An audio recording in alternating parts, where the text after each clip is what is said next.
Praise lord. ప్రభు యేసుక్రీస్తు నామమున మీ అందరికీ శుభం తెలియజేస్తున్నాను. ప్రియ సహోదరి సహోదరులారా, ఈ మే నెలలో దేవుడు మనకు ఇచ్చు వాగ్దానము యెషయా 58వ అధ్యాయము 11వ వచనంలో ఈ రీతిగా రాయబడి ఉంది. యెహోవా నిన్ను నిత్యము నడిపించును, క్షామకాలమున ఆయన నిన్ను తృప్తిపరిచి నీ ఎముకలను బలపరచును. నీవు నీరు కట్టిన తోటవలెను ఎల్లప్పుడూ ఉబుకుచుండు నీ నీటి ఊటవలెను ఉండెదవు అని వాక్యం చెప్తూ ఉంది. ప్రియ సహోదరి సహోదరులారా, మొదటగా దేవుడు చెబుతూ ఉన్నాడు, దేవుడు నిత్యము నిన్ను నడిపించును అని. ఈ నెల దేవుడు నీకు నాకు వాగ్దానం ఇస్తున్నాడు. ఈ నెలలో దేవుడు మనల్ని నడిపించబోతూ ఉన్నాడు. అనగా ఈ నెలలో ప్రత్యేకంగా దేవుడు మనకు ఆలోచన ఇచ్చి నడిపించబోతూ ఉన్నాడు. అలాగే క్షామకాలమున ఆయన నిన్ను తృప్తిపరిచి నీ కరువులో, నీ కొరతలో, నీ యొక్క నిరుత్సాహంలో దేవుడు తృప్తినిచ్చి నీ ఎముకలను బలపరుస్తాడంట.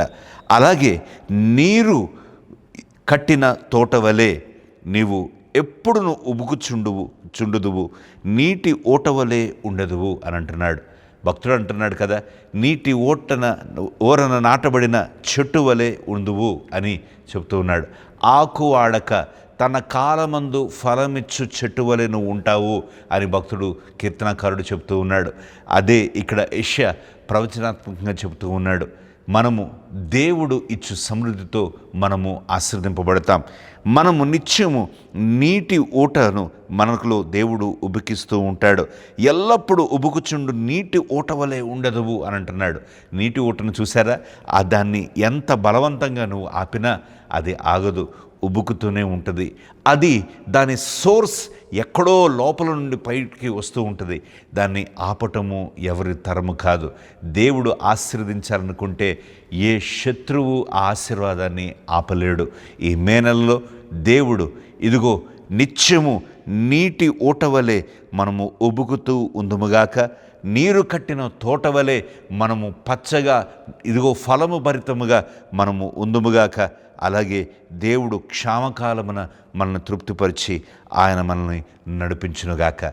అట్టి ఆశీర్వాదము, అట్టి కృప దేవుడు మనకు సమృద్ధిగా ఇచ్చునుగాక. ప్రార్థన చేసుకుందాం. మహాపరిశుద్ధుడా, జీవము కలిగిన దేవా, నీకు వందనాలు. నీ ప్రియ బిడ్డలు దేవా నిన్ను ప్రేమించి దేవా తండ్రి ఈ యొక్క వాక్యమును విని ఈ యొక్క వాగ్దానాన్ని వాళ్ళు విశ్వాసంతో నమ్మి స్వీకరించుచుండగా అద్భుత కార్యాలు జరిగించమని కోరుచున్నాం. ఆశ్చర్యమైన కార్యాలు జరిగించమని కోరుచున్నాం. వారు నిత్యము నీటి ఊటన నాటబడిన ఇదిగో తండ్రి ప్రభువా మొక్క వలె వాళ్ళు ఉందురుగాక. ఇదిగో తండ్రి ఆకు వాడక తన కాలమందు ఫలమిచ్చు చెట్టు వలె వాళ్ళు ఉందురుగాక. దేవా వారు నిత్యము సమృద్ధితో ఇదిగో తండ్రి వారు క్షామకాలమందు కూడా తృప్తి పొందుదురుగాక.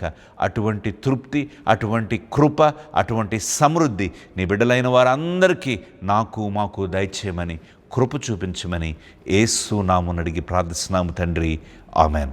ప్రియ సహోదరి సహోదరులారా, మీకు ఏదైనా ప్రార్థన అవసరతలుంటే తప్పకుండా స్క్రీన్ మీద చూపించిన నంబర్కు కాల్ చేయండి. మేము మీ కొరకు ప్రార్థన చేయడానికి ఇష్టపడుతున్నాం, సిద్ధంగా ఉన్నాం. God bless you. Praise lord.